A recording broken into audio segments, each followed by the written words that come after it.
এবছর পালপাড়ায় ট্রেন্ডিংয়ে রয়েছে নটরাজ রূপী সরস্বতী।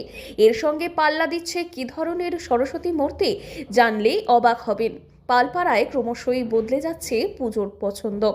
হাতে আর মাত্র কয়েকটা দিন, তারপরেই বিদ্যার দেবী বাগদেবী সরস্বতীর আরাধনায় মাতবে বাংলা। সেই উৎসবকে সামনে রেখে এখন ব্যস্ততার চূড়ান্ত পর্যায়ে জলপাইগুড়ির ঐতিহ্যবাহী মৃৎশিল্প কেন্দ্র পালপাড়া। পাড়ায় পাড়ার পুজো থেকে শুরু করে স্কুল, কলেজ কিংবা শিক্ষা প্রতিষ্ঠানের জন্য প্রতিমা তৈরিতে দিনরাত এক করে কাজ করছেন শিল্পীরা। পালপাড়ার প্রত্যেকটি গলিতেই এখন চোখে পড়ছে কর্মযজ্ঞ।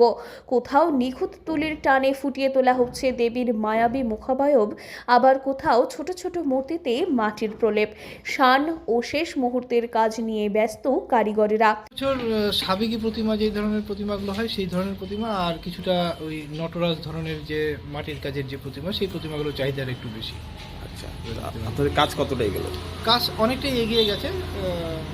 এই মাঝখানে বেশ কিছুদিন রোদ ছিল না, এখন রোদের তাপটা বেড়েছে, কাজের প্রোগ্রেস ভালো, অনেকটাই ভালো।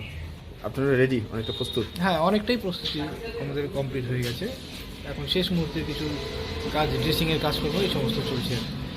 উৎসবের আগাম আমেজে সরগরম গোটা এলাকা। মৃৎশিল্পীদের সঙ্গে কথা বলে জানা গেল, এবছর স্কুল ও পাড়ার পুজো মিলিয়ে নটরাজ রূপের সরস্বতী প্রতিমার চাহিদা সবচেয়ে বেশি। যুগের হাওয়া বদলের সঙ্গে তাল মিলিয়ে নজর কেড়েছে আধুনিক ভাবনায় তৈরি জিরো ফিগার সরস্বতী প্রতিমাও। পাশাপাশি বিশেষ নকশার বীণা এবং অলংকারের অর্ডারও ভালোই রয়েছে।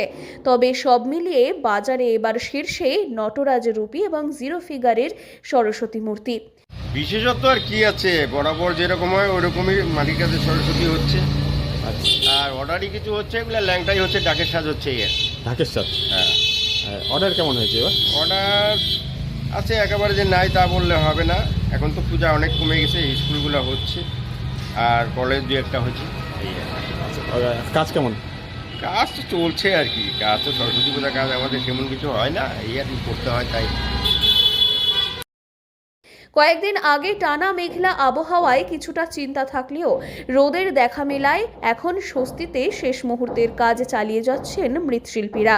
সরস্বতী পুজোর আগে পালপাড়ার এই ব্যস্ততা উৎসবের আনন্দকে যেন আরও দ্বিগুণ বাড়িয়ে তুলেছে। জলপাইগুড়ি থেকে সুরজিৎ দের রিপোর্ট, লোকাল 18 বাংলা।